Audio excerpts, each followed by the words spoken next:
what did that look like from, going out at 16? And I'm not saying roll out your CV here or something like that, but just how did that how did that take shape? Like that you come from this, you have this upbringing, this background, which, you're saying, oh wow, I kind of realized in hindsight that this wasn't okay, or this wasn't fair. Then to doing what you ended up doing, then how did that take shape? Well, in the book, I call it the hustle. I started with the hustle. And, I was always the bright and shiny hustler. So I would go up to people in market stalls and go, kind of Oliver Twist style of, hello, mister. Can I help you with your fruit and veg? And it literally started with things like that. Can I help on your fruit and veg stall? Because I needed money, and I thought, well, I can get money and I can get free food here. This is a good situation.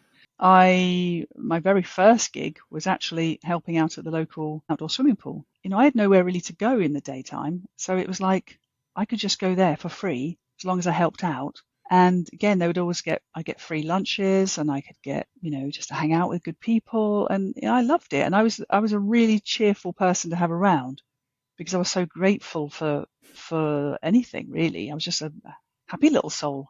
And then I guess that grew. I did a load of sort of semi-menial jobs, I guess. So I joined a local employment agency, and they sent me to do some weird things. I remember washing up Petri dishes full of mold. I mean, I'm probably got some. If they did a study on me, I'd probably got some rare disease that no one's ever seen just by sheer volume of how many Petri dishes I had to wash up. But I mean, what a mad job! But I loved it. I used to put a little radio on and wash up my little Petri dishes. And then again, it was the simple things, like I used to get a bacon roll, and I was like happy with that. And then you fast forward that mentality, I just was always looking for the next thing. I was always pushing myself, and I'm quite excitable and curious. So I'm like, what's next? I got involved with IT, and of course with IT, that's everything. There's always something new and shiny. So I got involved with some new tech type companies, usually quite early. And I was a managing director for one of at the time, the largest multimedia firm at the time in mid-90s.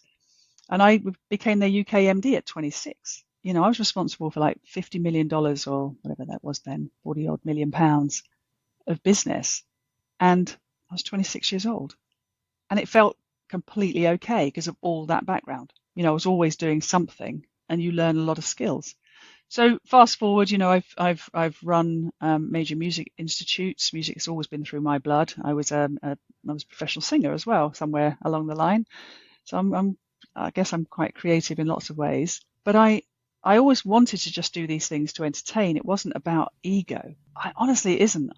People say, you get up on stage and you sing these songs, and you must have an ego. And I'm like, honestly, I just want to make people happy, if they're smiling back at me, that feels amazing. So I did a lot of that kind of thing, and I think that desire to be good at things and please people was all the way through my career. And I'm really hardworking for obvious reasons. So, and something that someone said to me the other day, maybe this is attributed to my career successes. You always get the same one. You always get me. You don't get anything else, even though I was hiding a fundamental part of myself. I don't do that thing, where you have a different way of being around different types of people. I'm pretty much myself everywhere I go. And I think that builds trust with people, and I think they just kind of like that. So yes, I've got a very long and illustrious career. I work for a really great company now, and I work with some of the brightest minds in their space. And I belong there, and I feel comfortable. I feel happy, and I think I'm the only one without a degree. Oops, no one. I think everybody's got a degree, and like really good degrees, Oxford, Cambridge types. And then there's just me. And, I left school with virtually nothing at 16. So I'm just like amongst all of this. And I don't feel inauthentic. I don't feel that imposter syndrome thing that people talk about at all. I just feel like, well, I know a lot of things. I've experienced a lot of life, and I'm here as a force of good. I mean, my intentions are always good. So that makes everyone relax, I think.